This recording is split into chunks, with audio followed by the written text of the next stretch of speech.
Okay, hello everyone. So we'll be starting with four fundamental forces of nature, the forces that unify our nature. So what are the forces? What are their properties? How they act? In which particles they act? So all this we are going to discuss in this lecture. Okay, so coming to a list of all four forces.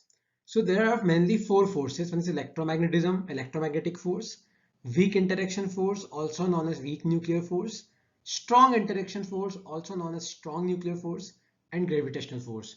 So all these four forces we'll be discussing today. So you have to learn like how to find out which force is acting and which force is not acting. So first make a list of all these four forces in your copy and then follow the slide. Okay, so one is electromagnetic, one is weak nuclear, one is strong nuclear, and another is gravitational force.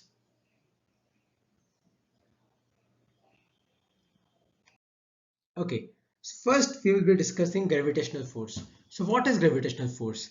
This force is applied between two objects which have masses. So if any two objects have masses, then gravitational force will act between them. It does not matter whether the mass is very high or mass is very low. Gravitational force will act if both the objects have masses. It's a long range force. The meaning of this statement is that if I am standing here, I'll be applying gravitational force even on Pluto. So the range of this force is close to infinite. Okay, this force is always attractive in nature. So two masses always attract each other and it is weakest force of nature. This is ironical, but this is true. This force, the value of this force is weakest. It's lowest among all the forces.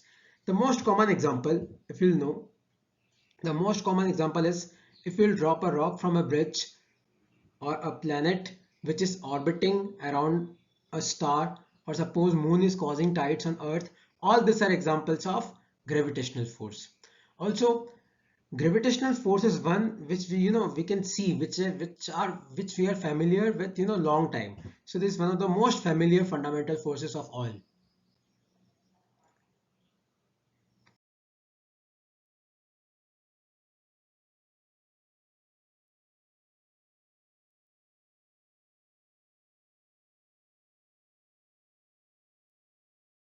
Okay, now let's just come to electromagnetic force. This force is applied between two objects which have charges. So this force is applied between two objects which have charges.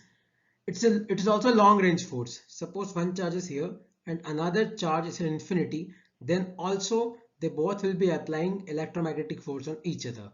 This can be attractive also or repulsive also. Like opposite charges attract one another while like charges repel. So the force can be both attractive as well as repulsive. It is applied between two objects which have charges. So if one body is neutral, then it can't apply electromagnetic force, or electromagnetic force cannot be applied on that charge, on that mass, because it is neutral in nature. So both the objects should have charge. Both can be positive, both can be negative, one can be positive and another can be negative. No body should be neutral. For electromagnetic force to be applied, the bodies should have charges. So the force is attractive as well as repulsive in nature, and it's a long range force. And all the forces like friction, elasticity, the normal force, we'll be discussing normal force in Newton's law, and the force having holding solids together in a given shape, they all are due to electromagnetism. Okay, so solids, what happens? The atoms are very close to each other, so basically there must be a force which is holding all the atoms close to each other. That force is electromagnetic force. You have to remember this thing. It's very important, like how to know which forces are acting and which are not. So inside an atom, if I'll ask you, electromagnetic force is acting between which particles? So inside an atom we have electrons, protons, neutrons. Since neutrons are neutral, so no electromagnetic force can be applied on them or applied by them. But electromagnetic force will be between electron electron. Suppose if there are multiple electrons, proton proton and proton electron. So this is how you have to learn like which forces are acting and which are not. So if we'll see in an atom, electron, this is the hydrogen, electron revolves around nucleus. So This revolution is caused by electromagnetic force between this electron and the proton inside nucleus. Now coming to strong nuclear force. See, this force is strongest of all the fundamental forces of nature. This force binds matter together to form large particles. So matter together means strong nuclear force binds the fundamental particles. The fundamental particles which are present inside nucleus. So nuclear force only acts inside nucleus. It never acts outside nucleus. So it keeps the proton and neutron of an atom's nucleus together, because in nucleus we only have protons and neutrons. Nuclear force does not apply on electron. Nuclear force will only act inside nucleus. And since nucleus is very small, so it is a short range force. Only acts in nucleus between proton-proton, proton-neutron and neutron-neutron. This is a charge independent force. So force between proton-proton will be equal to force between proton-neutron and will be equal to force between neutron-neutron. There is no meaning of charge while calculating nuclear force. Also remember, strong nuclear force can be attractive or repulsive, and it depends whether the nucleons are closer to each other or far away from each other. Like if nucleons try to come closer to each other, then force becomes repulsive, and if they try to go away from each other, then force becomes attractive. And if the distance is more than a distance of few femtometer, then nuclear force will be zero, because nuclear force is a short range force.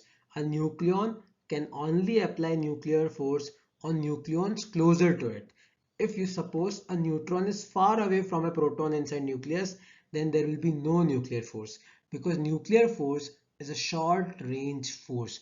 Always remember this thing. So nuclear force only acts inside nucleus. It acts between proton-proton, proton-neutron and neutron-neutron. It can be attractive or repulsive, but that will not depend on charge. That will depend on distance between nucleons. Remember this thing. The force is charge independent in nature, and this force holds protons and neutrons inside an atom's nucleus. Remember this thing. Okay, now coming to the last force, it is weak nuclear force. So weak nuclear force is a kind of force which is still in study. So this force is applied between particles that are emitted during nuclear fission or fusion. So this force is responsible for particle decay. It acts generally during nuclear reactions. It is a short range force. It acts between the particles which are emitted during nuclear reaction, and it only acts within a confined limit. It's a very short range force, and this force is critical for nuclear fusion that powers the sun. So in sun, what happens is hydrogen and hydrogen combines to form helium. So weak nuclear force plays a very important role during nuclear reactions. Otherwise, there is no weak nuclear force. So we have studied four forces in detail now: gravitational force, electromagnetic force, strong nuclear force, and weak nuclear force. Now we will be comparing all the four forces. So we have gravity that acts between objects with masses. Particles, all particles with masses, range is infinity. It's weakest force of nature. Then comes weak force that generally governs particle decay like nuclear reaction. It is a short range force, and it acts between quarks and leptons. So our subatomic particles are made up of again quarks, gluons, leptons. So it acts between quarks and leptons. Then comes electromagnetic force. It acts between charged particles.